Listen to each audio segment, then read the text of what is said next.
right, folks, let's just jump right into it. For those of you who don't know, I'm Dan Casey. Everyone I do know, I'm so happy to see you. I'm happy to see everybody here. Happy to talk about Campaign 4. We're all very excited for what's coming down the pipeline. I have a question for each and every one of you, and I promise I will get to it unless I'm asked to leave. So, Travis, let's start with you. In preparing for Campaign 4, what came first with your character creation process? Was it the warm, cleansing light of God or the deep-seated existential need to discover your fursona? It has to be the persona. Oh man. Yes, it is. It is absolutely that. I am deathly allergic to cats, and therefore I could only face my greatest fear by embodying one fully. Mane, paws, tail, and all. I respect that. I respect that. Was it easy to land on cat, or did you have to cycle through the zoological playbook first? I did go through the playbook. Bull was a very interesting one. I thought about elephant for just a little bit, but also those turds are enormous, and I thought it would be inconvenient for the rest of the party. But lion, ultimately. 100%. We've all thought about elephant for just a little bit at one point or another. I get it. All right, Whitney, let's move on. Whitney, as some people may know, you are a metalhead, and Tyranny feels like a name that should be written in that seismographic font that every metal band uses. So I'm curious, what would be on Tyranny's playlist if she found ye old touch tunes at like Buffalo Wild Mount Wings or the Aramonian equivalent? Oh my God, that's such a good question, Dan.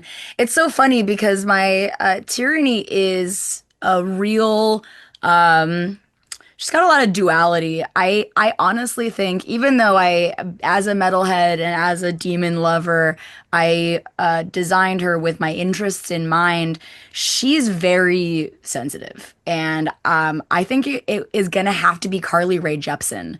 I hope that will say a lot about the character. But hey, listen, no one would be mad if she threw on some King Diamond. Am I right? No, this just means... This just means Tyranny knows ball. This is an incredible. She's Whitney, a lover. Whitney, I need to let you know that myself and my wife won a box of Count Chocula in a Halloween costume party at Carly Rae Jepsen's house, and Carly Rae Jepsen gave me the box of Count Chocula. That's it. Thank you. I'm dead. I'm dead. Do you still have the box? I need to be careful about how I say this because it was really kind and I really appreciated the award. It was extremely clear to me that the box of Count Chocula had not been purchased as a prize, but was instead a box of Count Chocula that had been in the house for some time. What was your costume? My wife and I were Giuseppe and Jurgen from that season of Great British Bake Off. Wow. Incredible. This is incredible. This is okay. We'll Dan, circle back. And Dan, this is a scoop. I just want you to know that this is this. You heard it here first. And I'm that was the idea that germinated Campaign 4. There you go. Yes. From thence. From this cereal box spilled forth, Ahriman. Liam, I have a question for you. Yes, sir. Tell us about your character creation process, and specifically, what motivated your decision to stand behind the artist drawing your portrait and say, no, make him hotter, I said hotter. I'm just trying to enter my silver era, both in role playing and here on Earth One with confidence. So I'm just owning it. Also, it's an idea that I had cooking around to use with Brennan in past things we did that just ended up on a shelf for a rainy day, and this is that rainy day. Like a box of Count Chocula. That's perfect. Well, speaking of poetic, Luis, I want to talk to you about your character. The way you described him in one of the promos I saw, it has this deeply poetic type of heterochromia. But apart from that, what do we need to know about Azune? And are those actually his real eyes or arcane contacts? Ooh, who's to know? I like to give the dungeon master a lot of agency over what is true or not true. And maybe Azune believes that those are the eyes that are looking back at him, but maybe there's a hidden secret underneath there. And I'd love to give Brennan full agency in determining what is real and what is not for my character. Ooh, this is like these are going to be the eyes of Dr. TJ Eckelberg over Ahriman. This is going to be great. I can't wait. I know exactly who that is, and I agree. Yeah, he's like the minion that pops up over Universal. Taliesin, I have an important question for you. What was the most challenging part of homebrewing yourself into Campaign 4 when coming up with this character? Oh, damn, I feel so called out right now. That's really heavy, man. Honestly, it was finally giving up and kind of going with the Little Prince theory of like a proper likeness. I just kept saying, draw me, and they never quite could get it. And then they finally put a mask on. I was like, it's you under there. I'm like, done. It's perfect. So that took many iterations of art. I'm very excited by the final version that we see here. Can't wait to meet more and learn more about Belair. Ashley, I want to move on to you. Now, you've mentioned Valus will be very tall. What was your starting point with conceiving of Valus, and was it being able to reach the top shelf at the potion store? Yeah, of course. I'm not a short person. I mean, I'm 5'5", all right? But I feel like when I make characters and when I want to make a badass, I just feel like they're tall. So really my requirements for a badass are kind of low, I guess. But yeah, this is Valus is a character that's kind of been percolating in the background for a while. And I'm excited for people to see her. Yeah, I've got a lot of questions about that sensor that looks like it might be used as a mace of some sorts, but I will wait and see with the rest of the world.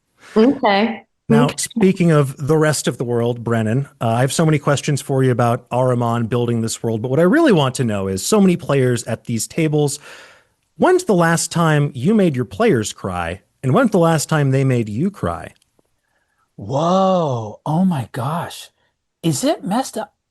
I could be wrong. I think I've already cried at the table, maybe? I think I have. I think I have. I think multiple of us have already. Yeah, I have. For C4. Hey, these guys are really good at playing characters and telling stories. It'll make you cry.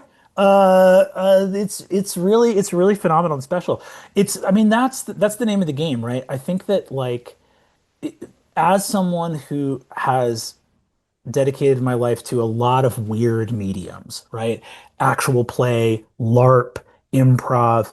The funniest thing about it is that like a laugh and a tear and a gasp are all kind of, in a weird way, for certain performers and storytellers, the same high, which is just that, can I revel in the human experience with someone else, right? Like, the point is to just go in and feel things deeply, and a laugh is feeling something deeply, and tears are feeling something deeply, and a shock is feeling something deeply. I'll even take, Travis yelling, "Brennan, you sack of crap," which I got the first time we ever played together. That is a profound exploration of the human experience, and I love it.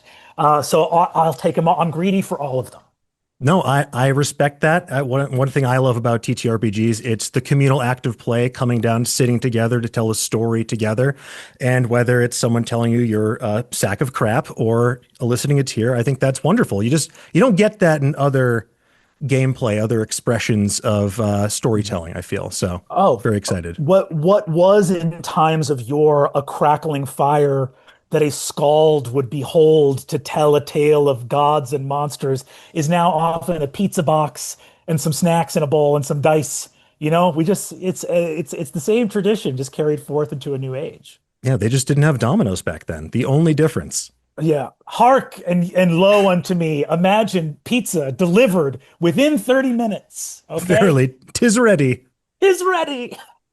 So outside of Campaign 4, obviously very excited for this, but I'm curious because so many people are going to spend time nerding out about every detail of this, but what are each of you nerding out about in your personal life? What's something that you're really into right now, something that's floating your particular boat? I just directed a short film this week. I wrapped yesterday, and I'm really excited about it. Amazing. It's called See You Next Tuesday, and it's about a lady who's a huge bitch. And I wrote it also for my friend Steve Zaragoza, who is one of the funniest people alive. And I wrote a story for him to be a sad clown in. And we shot for 3 days this week in Long Beach, and it went great. And now I get to edit it, and I'm so excited. Congratulations. I can't wait to see it. It's spooky season, and I am a fiend for the haunted houses and interactive haunted experiences. And right now it is my favorite time of year. It's just pumpkin spice and fear. Do you prefer the type of spooky experience where you are scared out of your wits, or something that feels more just evocative of this season? Honestly, I'm down for anything, but I find that jump scares are cheap. I say you can have 3, maybe 5 tops, but really I need you to I need just that feeling of existential dread, and it has to be more than the ticket price. So the haunted hayride. Exactly. Gotcha. So 100%. with Clown Town. You need Of Clown course. Town. I'm watching Alien Earth, and Hell yeah. it's inspired me to rewatch all of the Alien movies in chronological order. So my partner and I have been, who's never watched any of it, so I was like, "What?" So it's kind of fun to go through the whole sequence, and still absolutely love Alien and Aliens like so much. I am nerding out about Radio City Music Hall, not just because we're going to do one of our live shows, which is great in its own right, not just because of the subject matter of that live show, but because I'm from New Jersey, right across the river. I was born and raised in New York City. My parents brought me over to Radio City when I was a tot to see the Rockettes and the holiday magic every year, the Christmas tree there, 30 Rock, the heart of the city, and we get to get on that stage and do make 'em ups together. My mind is blown. It's not the biggest venue we've been in. It doesn't matter to me. It's total magic. I can't wait. I'm a relatively new father, so my free time is spoken for in a slightly different way. The other evening, I read Sandra Boynton's Dinosaur Dance Oh, yeah. nine times in a row. So that's the speed I'm at. Oh, That's I'm right there with you. I have a 2.5-year-old, so a lot of short story Congratulations, hell yeah. repetition. Yes. All of my comedian friends are discovering in very short order. Because they're thinking like, I'll do something funny. And then I'm like, if you do something funny, get ready to do it 800 more times. You are locked. Oh, that's a fun idea. You liked that? Cool. That's the rest of your evening. That might be what a child thinks your name is from now on, was whatever that bit was. Yeah, the lesser known comedy rule of 300. Yes, exactly. That's 100% it. Cherish that. Yeah. I will. I just wish Sandra Boynton wrote slightly fewer books. Hey man, talk about prolific. Sandra Yes. out here. Sandra is like, man. I just picture Sandra Boynton. I have no idea who this woman is, but just cigar in mouth, just counting dollar bills, man. Plow, plow. Dinosaur Dance. How about Dinosaur Prance? These things are just a money machine, baby. Get these books out the window. Just lighting them with a $100 bill. It's the Boynton business empire. Amazing. Travis, Ashley, anything that you're nerding out about right now? I'm a couple years ahead of you guys on the kid front, and so my son is now reading at an incredible speed, but that means that he now needs repetition. So I throw in old comic books, and I'm watching with dismay as he chooses what is okay to read and what is boring to him after a few pages. And I have to sit there and let him come up with his own taste. What is he into right now, comic wise? Superman is my favorite character of all time, and he could care less about Big Blue. That's all I know. I had to walk away after that. Oh man, he'll get there. Just give him some time. And Ashley, what about you? I have been really into and have just about completed Louis Theroux. He's a journalist well, I guess he lives here now in Los Angeles. But I've kind of been making my way through his library. And gosh, he's real good. He's real good. Yeah, so I think I've probably now watched everything he's made, minus his podcast. I'm a big documentary nerd, so I will watch documentaries all day long. Awesome. But I'm a big fan of his now. Yeah. So I think I've watched everything that he's put out. Always satisfying when you get to the end of someone's filmography, but there's that wistful feeling. But hey, he seems pretty prolific himself, so I'm sure that there's another one or 5 in the hopper. I'm sure. I can't wait to see where his career goes.